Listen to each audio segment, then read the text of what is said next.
He wasn't supposed to stop that night, not on a quiet stretch of road where nothing ever happened and no one ever waited. But something about the way the small figure stood beneath the flickering streetlight made Officer Ethan Cole ease his foot off the gas as the cruiser slowed to barely 10 miles an hour, the engine humming low against the stillness of the cold air. And there it was, a stray puppy, no more than a few months old, thin enough that its ribs pressed faintly against its dusty coat, standing right in the middle of the asphalt as if it had been placed there on purpose, unmoving, unafraid, its amber eyes locked onto him with a steadiness that didn't belong to something so small, something so alone. And for a moment Ethan just watched from behind the windshield, fingers resting on the steering wheel, breath fogging the glass slightly as the heater struggled against the chill. Because in 12 years on the force he had learned to read people, to read danger, to read lies. But this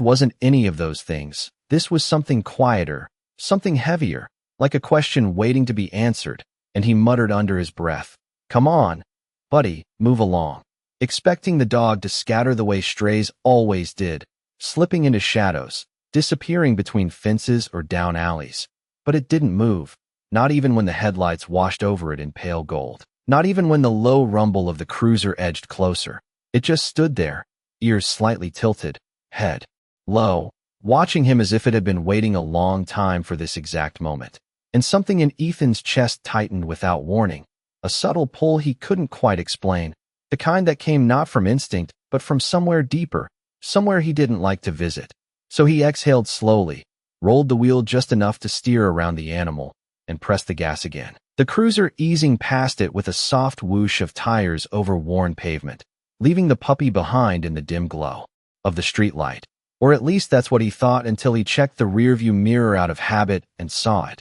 A small shape breaking into motion, paws hitting the pavement in uneven rhythm as it followed, not chasing like it wanted food, not barking like it wanted attention, just running, steady, determined, like it had somewhere to be, and he was the only way to get there. And Ethan frowned, adjusting the mirror slightly, watching as the distance closed faster than it should have, the puppy weaving through the empty road, never once taking its eyes off the cruiser. And he shook his head, a quiet breath escaping him. "No, don't do that," he murmured, more to himself than the dog. Because he knew better than to get involved, knew how these things went. Strays led to complications, paperwork, shelters already full, nights that stretched longer than they should, and he had enough weight on his shoulders already, enough silence waiting for him when the shift ended, enough memories he hadn't asked for. So he kept driving, eyes forward, trying to ignore the persistent flicker in the mirror, trying to convince himself that eventually it would stop, that it would give up like everything else did. But it didn't. Mile after mile, block after block, through intersections where the traffic lights blinked yellow and the storefronts sat dark and lifeless, the puppy kept coming, smaller now in the distance, but never gone, never slowing, just following. And when Ethan finally pulled up to a stop sign at the edge of an industrial district, the kind of place most people avoided after dark, he hesitated, hands tightening slightly on the wheel as the engine idled beneath him. And for a second the world felt suspended, quiet except for the faint ticking of metal cooling and the distant hum of power lines overhead. And then he saw it again, catching up, slowing as it reached the edge of the light, its chest rising and falling harder now, its legs trembling just slightly, but its eyes still fixed on him, unwavering, patient, waiting. And Ethan closed his eyes for half a breath, something inside him shifting in a way he couldn't ignore anymore, because this wasn't random, this wasn't chance, this was something else entirely, something deliberate. And when he opened his eyes again, he didn't reach for the gas, he didn't drive away. Instead he exhaled, long and quiet, and whispered into the empty cabin, "All right, show me." As his hand moved to shift the cruiser into park, the decision settling over him like the first drop of rain before a storm. The engine clicked softly as it cooled, the ticking sound filling the quiet while Ethan opened the driver's side door and stepped out into the night air, the cold settling against his skin with a sharp edge that carried the faint scent of rust and distant rain. And for a moment he just stood there beside the cruiser, hands resting on his hips, watching as the puppy slowed to a stop a few yards away, its small chest rising and falling with quick, Uneven breaths, its paws darkened from the road. Its coat matted in places like it had been out here longer than it should have been, and yet it did not back away. It did not bark. It simply looked at him with that same steady gaze, as if the distance between them meant nothing, as if it had already decided he was not a stranger, and Ethan let out a quiet breath, glancing down the empty stretch of road behind it, then back again. "You are persistent, I will give you that," he said, his voice low, calm, the kind he used when approaching something uncertain, and he took a slow step forward, careful, measured, but the puppy did not retreat. Instead, it shifted its weight slightly, ears tilting, eyes never leaving his, and for a second Ethan felt something almost unsettling in that silence, because it was not fear he saw there, it was intention, and that was not something strays usually carried, not like this, not this clearly. So he crouched down just a little, resting one hand on his knee, studying the animal more closely, noticing the faint line where a collar might have once been, the subtle marks of something lost rather than something never had, and he shook his head slightly. "You belong to someone," he murmured, more certain now, but before he could reach out, the puppy turned its head, just slightly, glancing toward the darkened street behind him, then back at Ethan, then again toward the same direction, a small motion, almost nothing, but deliberate, and Ethan narrowed his eyes, watching it repeat the movement, forward and back, like a signal, like it was trying to say something without sound, and he exhaled slowly, straightening up. No, that is not how this works," he said, almost to convince himself, but the puppy took a step backward then, just one, then another, stopping to look at him again, waiting, and something in the way it paused, the way it did not run but invited, made the space between them feel like a question that had already been answered, and Ethan felt that quiet pull again, stronger now, threading through the part of him that still remembered what it meant to be needed, even when he had tried so hard to forget, and he rubbed a hand across his jaw, glancing back at the cruiser, then at the empty intersection, then back to the dog, and after a long second he stepped forward, closing the distance. "All right," he said again, softer this time, less resistance in his voice, and the puppy turned without hesitation, beginning to walk, not fast, not frantic, just steady, as if it knew he would follow, as if it had known from the start, and Ethan did, falling into step behind it, his boots sounding hollow against the pavement as they moved away from the main road and into a narrower side street lined with old warehouses and chain-link fences that rattled faintly in the breeze. The streetlights here spaced farther apart, leaving pockets of shadow that stretched longer than they should have, and the deeper they went the quieter it became, until even the distant hum of traffic faded into something barely there, and Ethan found himself listening instead to the small sounds ahead of him, the soft scrape of paws, the faint rhythm of breathing, the occasional pause as the puppy stopped to make sure he was still there, always looking back, always waiting, never once straying too far, and after a few minutes the pavement gave way to cracked concrete, then gravel, the ground uneven beneath his boots as they approached the edge of an abandoned lot where the remains of an old industrial building stood in silhouette against the night sky, its windows dark, its walls worn by time and neglect, and the puppy slowed again, stopping near the entrance, turning to face him fully now,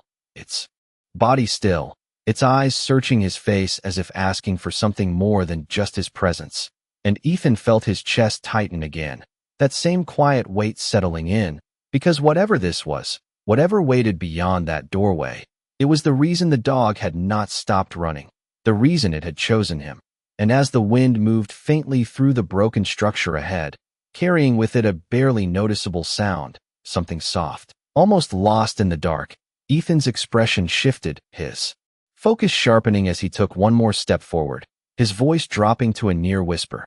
"Okay, I am here." And for the first time since he had stepped out of the cruiser, he was no longer wondering why the dog had followed him. He was beginning to understand that it had not been following at all. The sound came again, faint and uneven, carried on the cold air that slipped through the broken doorway ahead, and Ethan paused just a few steps from the threshold, his senses sharpening as his eyes adjusted to the deeper darkness inside the structure, the outline of rusted beams and scattered debris barely visible in the dim spill of moonlight filtering through shattered windows. and the puppy moved first, stepping forward with quiet certainty, its small body slipping past the jagged edge of the entrance without hesitation, then stopping just inside to look back at him. Waiting, always waiting, and Ethan felt a slow breath fill his chest before he followed, his boots crunching lightly over gravel and loose fragments of concrete as he crossed into the space, the temperature dropping a few degrees as the wind funneled through the hollow interior, carrying with it a mix of dust, old wood, and something softer, something human, and he turned his head slightly, listening again, that same fragile sound threading through the silence, not loud, not urgent, but present, like someone holding on to the last thread of strength. And his jaw tightened subtly as he stepped deeper inside, his eyes scanning left to right, taking in the shapes of abandoned crates, a toppled metal shelf, a length of chain swaying gently from a ceiling beam, each detail settling into place as he moved forward with careful intent. And the puppy padded ahead, weaving between the obstacles with ease, pausing every few steps to make sure he remained close, its tail low but steady, its focus unwavering. And then it stopped near the far side of the room, beside a section where the wall had partially collapsed, letting in a thin ribbon of pale light that cut across the floor, and Ethan followed that line until he saw it. A figure lying just beyond the edge of shadow, partially propped against the wall, still, quiet, wrapped in a worn jacket that looked too thin for the night air. And for a moment, everything seemed to slow, the world narrowing to that single point as Ethan took another step forward, his voice lowering instinctively. "Hey, can you hear me?" He called gently, not too loud, not too close. And there was a pause, a breath held in the space between them, before the faintest movement answered, a slight shift, a barely visible rise of the shoulders. And Ethan felt something in his chest ease, just enough to move him forward, closing the distance with measured steps until he was close enough to see more clearly, the face pale under the dim light, eyes half closed but aware, a person who had not given up, not yet, and he knelt down slowly, keeping his movements calm, steady, his training settling in without force, just presence. "You are okay,"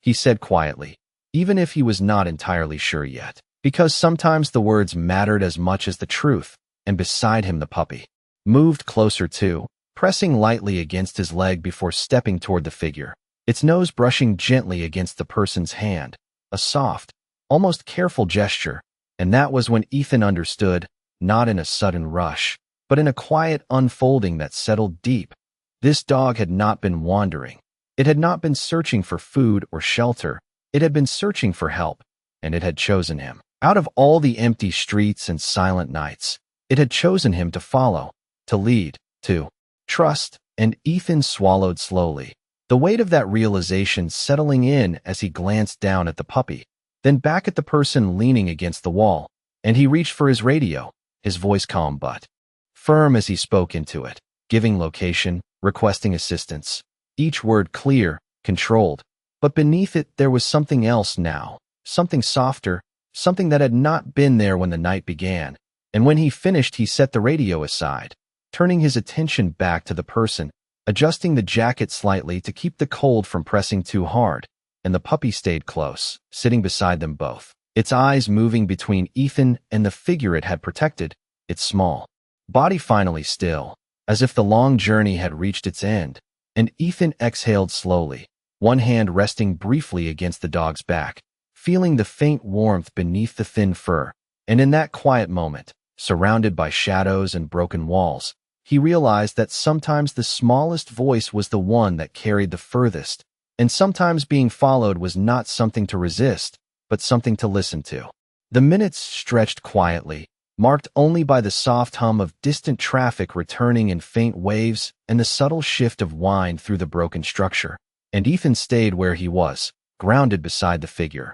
one knee pressed into the cold concrete, his attention steady, measured, the way it had been trained to be in moments that mattered. And the person's breathing, though shallow, had begun to settle into a more consistent rhythm, each inhale a little stronger than the last, each exhale less strained. And Ethan adjusted his position slightly, careful not to startle, his voice low. And even as he spoke again, "Help is on the way, just stay with me." The words simple but deliberate, meant to anchor, meant to reassure, and beside him the puppy had not moved far. It remained close, its small body curled near the person's side now, as if guarding that fragile space between fear and relief. Its ears flicking at every distant sound, its eyes alert but calmer than before, and Ethan glanced down at it for a brief second, something unspoken passing through that look, a quiet acknowledgement, before he returned his focus to the person, noticing the faint tremor in their hand as it shifted slightly against the floor, and he reached out just enough to steady it, not gripping, just there, present, offering a point of contact that said they were no longer alone. And the air carried a colder edge now as the night deepened, the kind that settled into bones if left unchecked. So Ethan removed his outer jacket, folding it carefully and placing it over the person's shoulders, tucking it in around them to hold what warmth he could, his movements precise, unhurried, and the puppy watched closely, its head tilting slightly as if studying every action, learning, remembering, and then it leaned forward again, pressing gently against the person's side, sharing what little heat it had, a quiet instinct that needed no instruction, and Ethan felt that same tightening in his chest again. But this time it was not confusion. It was something steadier, something that settled instead of unsettled, because he could see now the path that had led here, not in steps, but in purpose. The way the dog had refused to leave, the way it had crossed empty streets and silent blocks to find someone who would listen, someone who would follow. And for a moment his gaze drifted toward the dark opening behind them, the path they had taken, now just a stretch of shadow and faint light, and he thought about how easily he could have kept driving, how simple it would have been to ignore the small figure in the road, to let the night remain just another quiet shift. And the weight of that realization settled heavier than he expected, not with regret, but with understanding, because sometimes the difference between ordinary and something else entirely came down to a single decision, a moment where you either kept going or you stopped, and Ethan had stopped, and now he was here, and the person beside him shifted again, a little more aware now, their eyes opening slightly, meeting his just enough to register presence, and he offered a small nod, a steady look meant to ground them. "You are going to be all right," he said again, not louder, just firmer, reinforcing what he needed them to believe. And the puppy gave a soft, almost inaudible sound, not quite a whine, not quite a sigh, but something in between, as if releasing the tension it had been carrying, and its body relaxed just slightly, though it did not leave its place. And in the distance, faint at first but unmistakable, came the sound Ethan had been waiting for, the low wail of approaching sirens, carried on the wind like a signal that the night was beginning to shift, that help was no longer an idea, but a reality moving closer with each passing second. And Ethan straightened just a fraction, listening, calculating the distance, knowing they were only minutes away now, and he placed one hand lightly against the person's shoulder, steady, reassuring, while the other rested briefly on the puppy's back, feeling the small rise and fall beneath his palm. And for the first time since the night began, everything felt aligned, not because the situation was easy, but because it made sense, because the path that had seemed random now revealed itself as something guided, something intentional. And as the sirens grew louder, echoing off the empty structures around them, Ethan exhaled slowly, his voice barely above a whisper as he looked down at the small dog beside him. "You did good." And the puppy lifted its head, meeting his eyes for a brief second, calm, steady, as if it had known that all along. The sirens grew louder, no longer distant, but closing in with a steady urgency that filled the empty space with a sense of movement, of change, and Ethan shifted his posture slightly as red and blue lights began to flicker faintly against the broken walls, reflecting in soft pulses across the cracked concrete and rusted beams. And within moments the sound of tires crunching over gravel echoed from outside, followed by doors opening, voices calling out, controlled but quick, and Ethan raised his hand slightly in response, his voice carrying just enough to guide them in.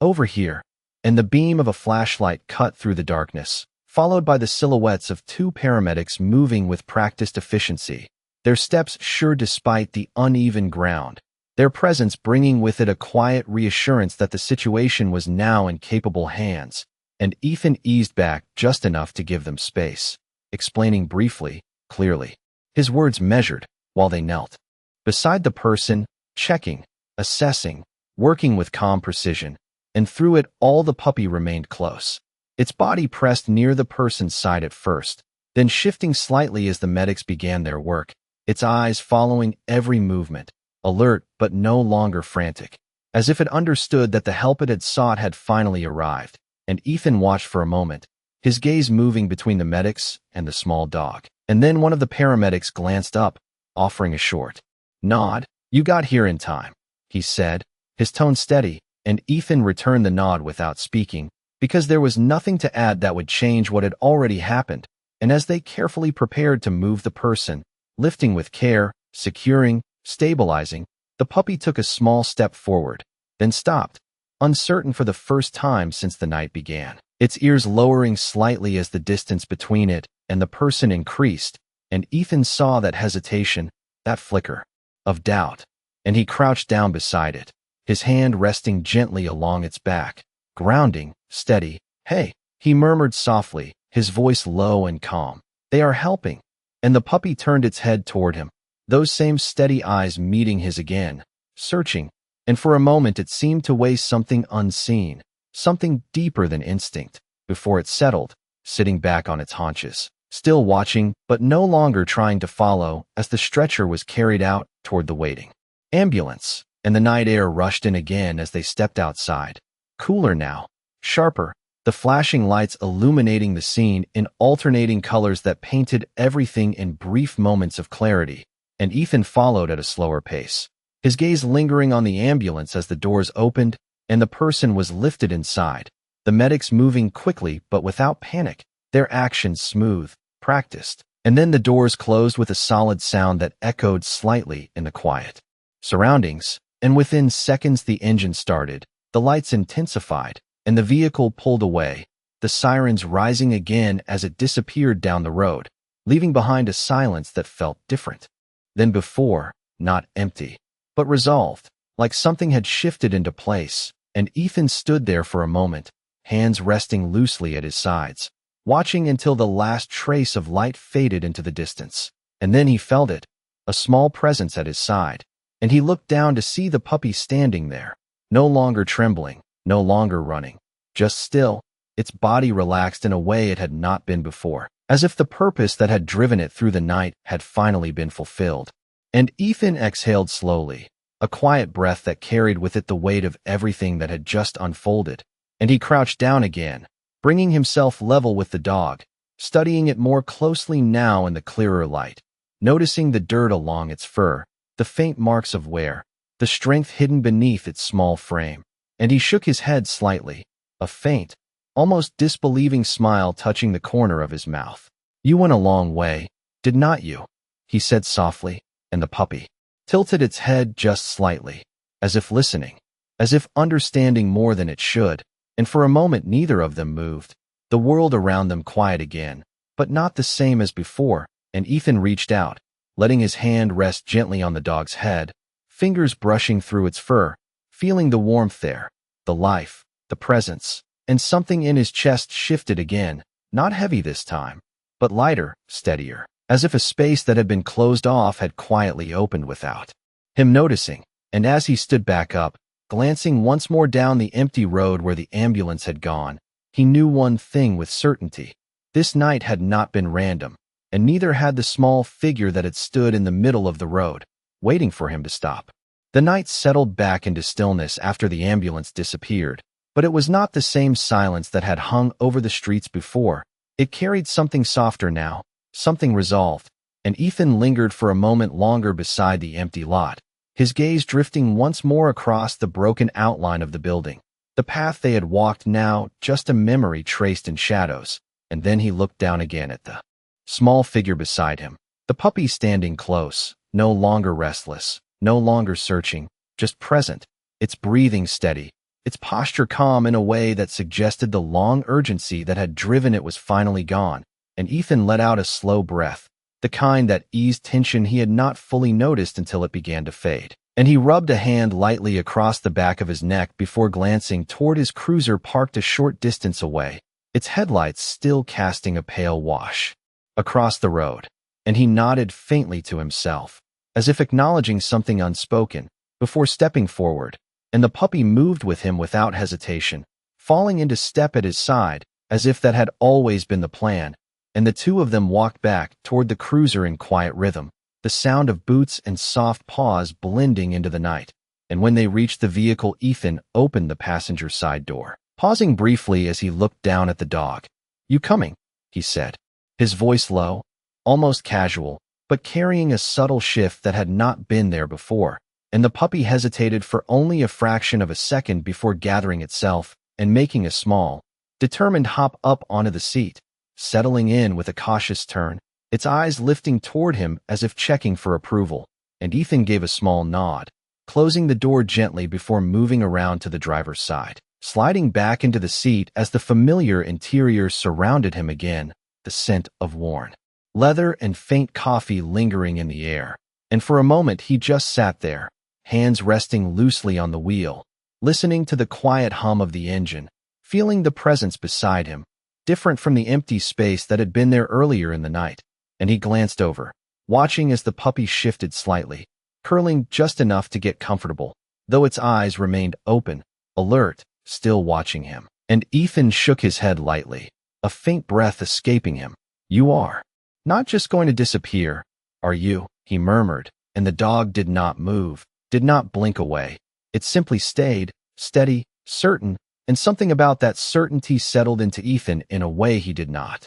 expect, because for a long time now most things in his life had felt temporary, passing, like moments that came and went without leaving much behind. But this felt different. This felt like something that had chosen to stay, and he started the cruiser into motion again, pulling slowly back onto the road, the tires rolling over the worn pavement as the city stretched out ahead of them, quieter now as the hour grew later, and the streetlights flickered past in soft intervals, casting brief shadows across the dashboard. And Ethan drove without urgency, his mind not racing the way it often did in the late hours, instead settling into a quiet reflection that moved at its own pace. And after a few minutes he reached one hand across the center console, resting it lightly against the puppy's back, feeling the steady warmth there, the subtle rise and fall of breath, and the dog did not flinch, did not pull away. It simply leaned slightly into the contact, accepting it, and that small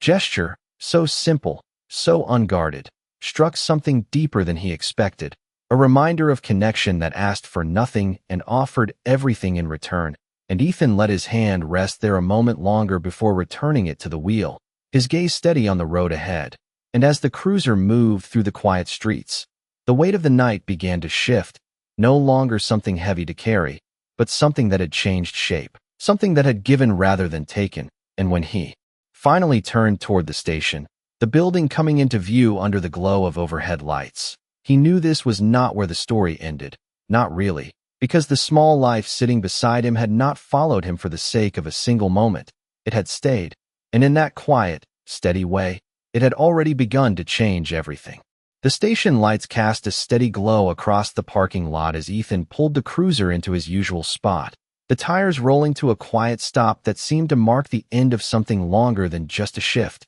And for a moment he did not move, his hands resting on the wheel, his eyes drifting toward the building ahead, where the glass doors reflected the pale yellow light of the overhead fixtures, familiar, routine, unchanged. And yet everything about the night behind him made that familiarity feel different, less empty, less automatic. And beside him the puppy stirred slightly, lifting its head as the engine idled, its ears flicking toward the faint sounds of voices and distant radios coming from inside the station, alert but calm. And Ethan exhaled slowly before reaching to turn off the ignition, the quiet that followed settling around them like a pause between moments. And he glanced over, studying the small dog again, noticing the way it seemed to watch everything without tension now, as if the urgency that had once driven it had been replaced by something steadier, something more certain. And he gave a faint nod, almost to himself, before opening the door and stepping out into the cool air, the scent of asphalt and distant pine lingering faintly as the night carried on. And when he moved to the passenger side and opened the door, the puppy did not hesitate this time. It shifted forward and hopped down with more confidence than before, landing lightly before stepping close to his side. Its movement quiet but intentional, and Ethan closed the door gently, glancing down as the dog matched his pace without needing direction, and together they walked toward the entrance, the soft echo of their steps carrying across the concrete. And as they pushed through the glass doors, the warmth of the station wrapped around them, along with the low hum of conversation, the occasional ring of a phone, the distant crackle of a radio dispatching calls into the night, and a few heads turned almost immediately, eyes flicking toward Ethan and then down to the small dog at his side, curiosity rising in quiet waves, and one of the officers near the front desk raised an eyebrow, a faint smile touching his face. "You picking up strays now?" he asked casually, not unkind, just surprised, and Ethan paused briefly, his hand resting lightly near the puppy's back as he considered the question, but the answer did not come in words right away, because it was not that simple, not something that fit into a quick explanation or a passing comment, and instead he just gave a small shake of his head, a quiet breath leaving him as he replied, "It found me." His voice even, understated, but carrying a weight that the others did not fully understand, and the officer gave a short nod, accepting it without pressing further, because sometimes the story behind something was clear enough in the way it was said, and Ethan moved on, guiding the puppy through the station with a calm, steady pace, past desks and hallways that felt both familiar and newly observed, until he reached a quieter corner near his own workspace, and he crouched down again, bringing himself level with the dog, his gaze softening slightly as he studied it in the brighter light,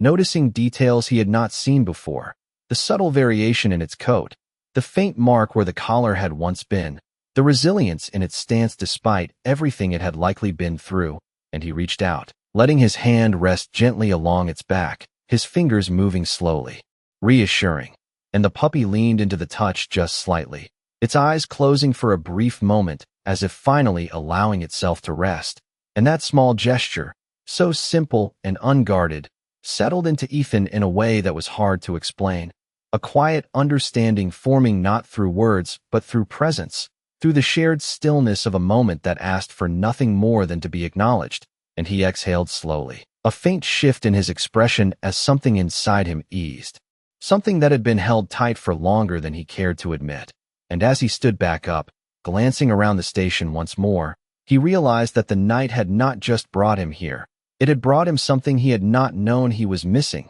something that did not arrive with noise or demand, but with quiet persistence. And as the puppy settled down near his desk, curling into a small, steady shape against the floor, Ethan found himself watching it for a moment longer than necessary, his gaze thoughtful, grounded, and for the first time in a long while, the space around him did not feel quite so empty anymore. The station settled into a quieter rhythm as the hours passed, the steady flow of voices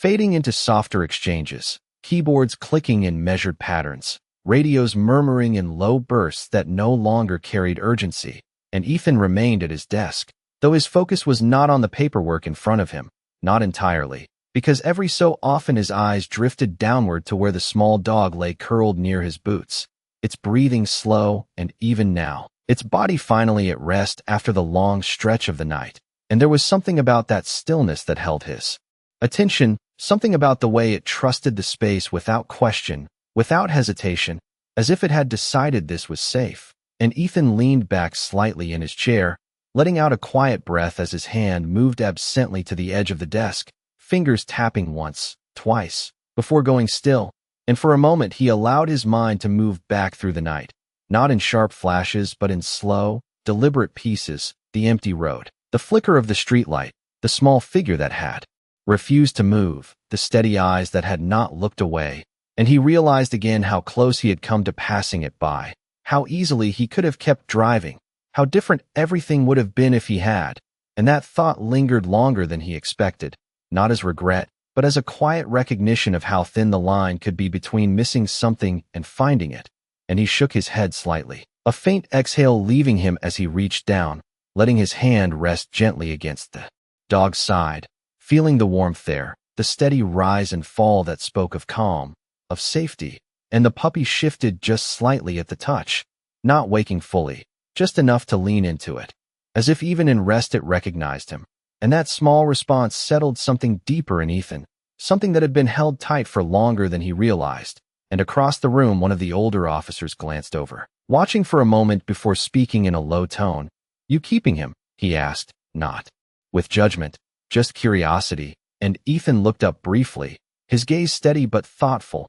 and for a second the question hung there, simple on the surface but heavier underneath, because it was not just about the dog. It was about what came next, about whether this was a passing moment or something more lasting. And Ethan let his eyes drift back down to the small figure at his feet before answering, his voice quiet, certain in a way that did not need explanation. He already decided that. And the officer gave a small nod, accepting it without further comment, because sometimes the answer was clear enough in the way it was said, and the room fell back into its quiet rhythm, leaving Ethan alone again with his thoughts. And as the minutes turned into hours, the night began to soften at the edges, the darkness outside the windows giving way to the faintest hint of early morning light, a pale gray that stretched slowly across the horizon. And the change was subtle at first, barely noticeable, but it carried with it a shift in the air, a sense that something was beginning again. And Ethan stood after a while, stretching lightly before walking toward the small break area, pouring a cup of coffee that had long since lost its heat, the bitterness sharp but grounding. And when he returned, the puppy had lifted its head, its eyes following him with quiet awareness. And he crouched down again, setting the cup aside as he reached out, brushing his fingers gently along its fur. "You are still here," he said softly, more to himself than the dog. And the puppy blinked slowly, its gaze steady, as if the idea of leaving had never been part of the plan. And Ethan gave a faint smile, the kind that did not need to be seen by anyone else, before standing again. And as the first light of morning touched the edges of the station windows, casting a soft glow across the room, he realized that the night had not just ended. It had changed something, something quiet but real, something that did not announce itself but remained steady and certain, like the small life that had walked beside him out of the darkness and chosen to stay.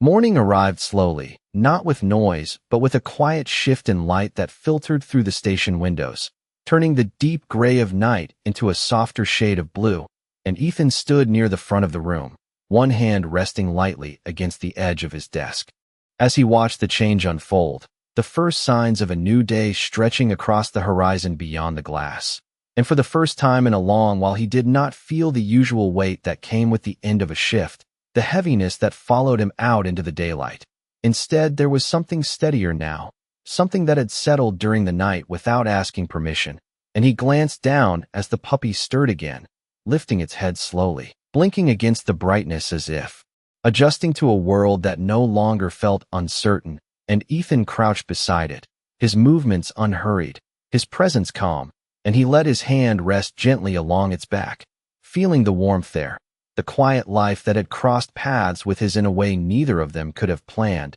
And the puppy shifted closer without hesitation, leaning into the contact as if it had always belonged there. And Ethan exhaled softly, a faint smile touching his expression, the kind that came not from amusement but from understanding. And he spoke in a low voice, steady and certain. "You did not just follow me, did you?" The words carrying a quiet realization that had been building through the hours. And the puppy looked up at him, its eyes clear, calm, holding that same unwavering focus that had stopped him in the middle of the road. And for a moment it felt as though no further explanation was needed. Because some things did not arrive with answers, they arrived with presence, and that was enough. And across the station the early shift began to move in, footsteps echoing lightly, voices picking up as the routine of the day returned. But Ethan remained where he was for another moment, grounded in the stillness that lingered between what had been and what was beginning. And then he stood, reaching for his jacket before pausing, his gaze drifting toward the door, toward the world waiting outside. And he knew that stepping through it would mean carrying this moment forward, not as something that would fade, but as something that had already taken root. And he looked down once more, meeting the puppy's eyes as it rose to its feet, ready without needing to be told.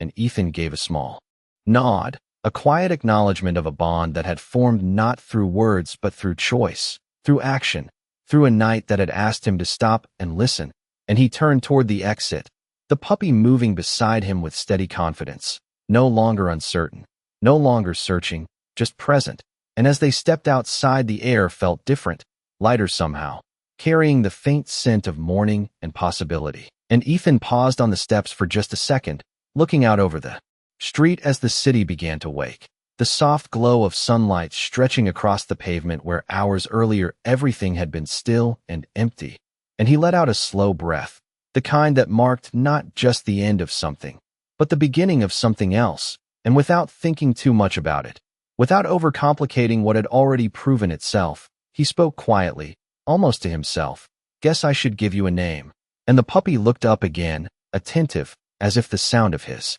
voice mattered more than the meaning of the words. And Ethan considered it for a brief moment, his gaze steady, thoughtful, before the answer came not from effort, but from memory, from everything the night had been. And he nodded faintly. "Hope," he said, the word simple, unforced, but carrying more weight than he expected. And the puppy tilted its head slightly, as if recognizing something in the tone, something deeper than the sound itself. And Ethan gave a small, quiet smile before stepping forward, the two of them moving into the morning together, not as something Sluchina brought together by chance, but as something that had found its way through the dark and chosen to stay. And as the sunlight grew stronger and the city began to breathe again, the space beside him no longer felt empty. And for the first time in a long time, neither did he.